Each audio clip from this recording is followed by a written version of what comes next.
Bismillahirrahmanirrahim. Sahabat Risalah Al-Muslimun yang dirahmati Allah, kita perlu mempelajari latar belakang sejarah yang bisa menuntun kita dalam keberagamaan yang diwarnai oleh cara pandang dan variabel berpikir dengan dilandasi oleh dalil dan hujjah.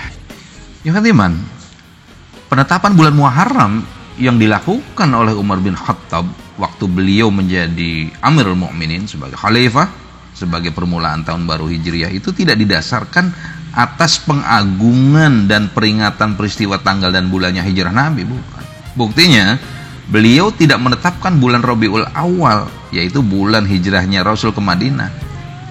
Dan lebih lanjut, Umar bin Khattab pun tidak pernah mengadakan peringatan tahun baru Hijriah, baik tiap bulan Muharram maupun Rabiul Awal. Maka peringatan tahun baru Hijriah pada bulan Muharram dengan alasan memperingati hijrah Nabi ke Madinah itu sebetulnya salah kaprah.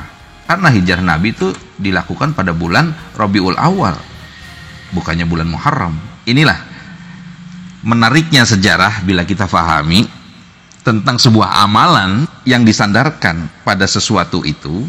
Kalau bukan dalil dasarnya, tentu menjadi lemah amalan itu untuk diamalkan. Menjadi sebuah kerapuhan yang kita kira adalah amalan yang berhujjah, yang berdasarkan argumentasi hukum yang kuat, alih-alih bisa membawa kita pada tasyabbuh, pada perbuatan menyerupai orang kafir, baik Yahudi maupun Nasrani yang memperingati tahun baru. Tentu dalam rangka untuk memuliakan dan meninggikan Islam, itu tidak dengan cara melakukan penyerupaan sebagaimana mereka. Belum lagi dalam konteks ini kita bisa disebut sebagai orang yang membuat suatu karangan-karangan dalam beribadah yang berat ancamannya. Karena bid'ah itu kata Rasulullah dhalalah, sesat dan menyesatkan. Ikhwatu iman yang berbahagia, kita dapati informasi bahwa 1 Muharram itu ramai-ramai mulai dikerjakan orang, diawali dengan kreasi tahun 70-an, 1970. Pada waktu pertemuan para cendekiawan muslim, tokoh-tokoh muslim di Amerika, karena terjadi fenomena maraknya dakwah, lalu masjid-masjid penuh dengan jamaah, dan maraknya penggunaan jilbab oleh muslimah dianggap sebagai suatu Islamic revival. Namun ini tidak bisa juga menjadi sebuah alasan untuk kita ikut-ikutan melaksanakan hal tersebut. Sahabat Risalah Al-Muslimun, memang kalenderisasi itu dibutuhkan untuk mengatur sebuah tata kelola kehidupan, baik itu bernegara maupun dalam rangka kehidupan muamalah. Dan terlebih lagi, banyak ibadah-ibadah yang sangat terkait dengan kalender bulanan Hijriyah. Maka tentu atas dasar itu juga kita mengerti, memahami bahwa ketika Abu Musa al-Asy'ari menjadi gubernur di Basrah di Irak, menulis surat kepada Khalifah Umar bin Khattab. Dia menyatakan bahwa ia banyak berkorespondensi dengan Amirul Mukminin, tapi beliau Abu Musa al-Asy'ari tidak tahu mana yang harus dilaksanakan terkait dengan perintah yang misalkan bertanggal bulan Sya'ban. Namun Sya'bannya Sya'ban yang mana? Sya'ban tahun pertama apa tahun depannya lagi? Atau dalam keterangan lain, Umar bin Khattab mengalami kesulitan dalam pengarsipan urutan surat. Karena kita tahu telah terjadi sebuah diskusi dari mulai zaman Abu Bakar. Ketika Ya'la bin Umayyah menjadi gubernur Yaman, Ya'la bin Umayyah melontarkan gagasan tentang perlunya kalenderisasi Islam sebagai patokan penanggalan. Pada waktu itu, yang selalu dijadikan sebagai sandaran penyebutan tahun adalah peristiwa-peristiwa yang menonjol. Misalkan Amul Fil, tahun gajah, di mana saat Abrohah dari Yaman menyerang Ka'bah, dan ini secara kebetulan tanggal kelahiran Nabi juga terjadi pada waktu itu, 12 Rabiul Awal, itu bertepatan dengan Amul Fil, tahun gajah. Kemudian ada yang mengusulkan tahun pertama hijrah Nabi itu dinamakan tahun izin. Jadi tahun pertama itu tahun Idzan, al-Idzan, yaitu izin hijrah, dan tahun kedua adalah sebagai Amul Amr. Kembali pada kisah surat Abu Musa al-Asy'ari ini dirasakan oleh Umar sebagai sebuah keinginan tentang tertibnya satu penanggalan kalender yang seragam, ya baik di kalangan pemerintahan maupun di kalangan masyarakat umum. Maka pada saat itu Amirul Mukminin Umar bin Khattab radhiyallahu anhu mengadakan musyawarah, memanggil Utsman bin Affan, Ali bin Abi Thalib, Zubair bin Awam, Sa'ad ibnu Abi Waqqas serta yang lainnya. Dan didapat 4 usul yang dikemukakan, yaitu apakah penetapan tahun Hijriyah itu tahun pertamanya dihitung dari kelahiran Nabi Muhammad SAW atau dihitung dari wafatnya Rasulullah. Juga dipikirkan apakah dari wahyu pertama yang di Gua Hiro itu diterima oleh Rasulullah. Kemudian juga apakah dihitung mulai dari tanggal dan bulan Rasulullah melakukan hijrah dari Mekah ke Madinah, bagaimana disampaikan oleh Ali bin Abi Thalib.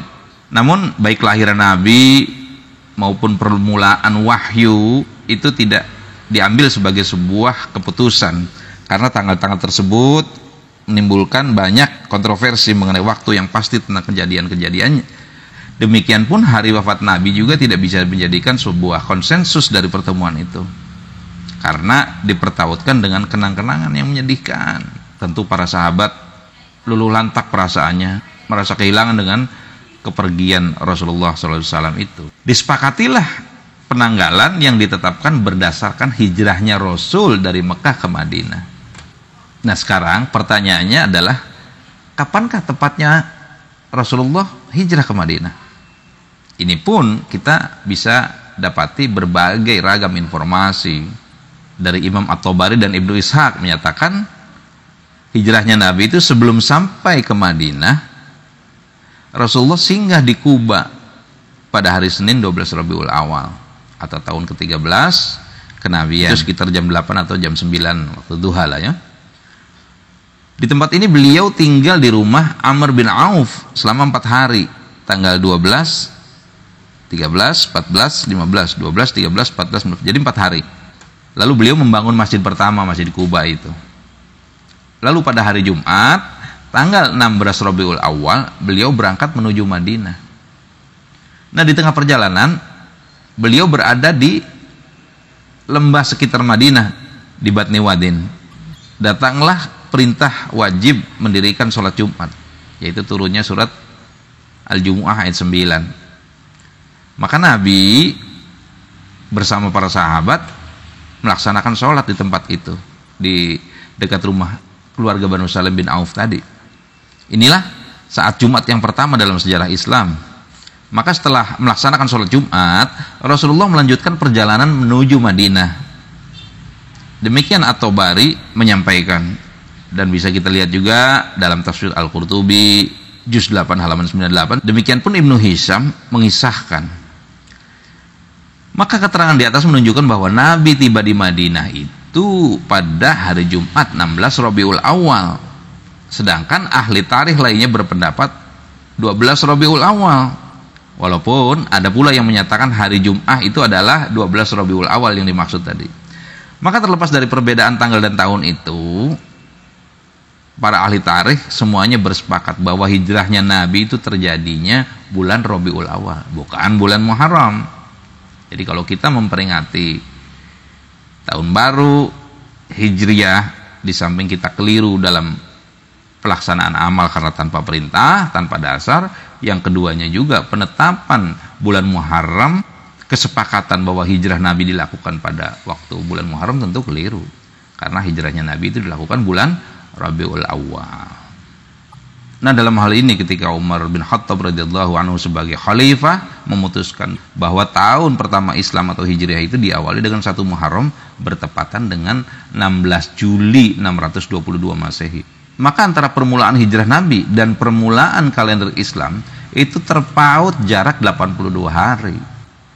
Kalau kita lihat dalam sebuah tulisan seorang pakar, Profesor Dr. Thomas Jamaluddin, peristiwa penetapan kalender Islam oleh Umar bin Khattab ini terjadi pada hari Rabu 20 hari sebelum berakhirnya Jumadil Akhir tahun ke-17 sesudah Hijriah atau tahun ke-4 dari kekhalifahan Umar bin Khattab. Demikian ikhwati iman sekelumit tentang historical, tentang sejarah penetapan tahun Hijrah. Aku qauli hadza wa astaghfirullah wa lakum. Assalamualaikum warahmatullahi wabarakatuh.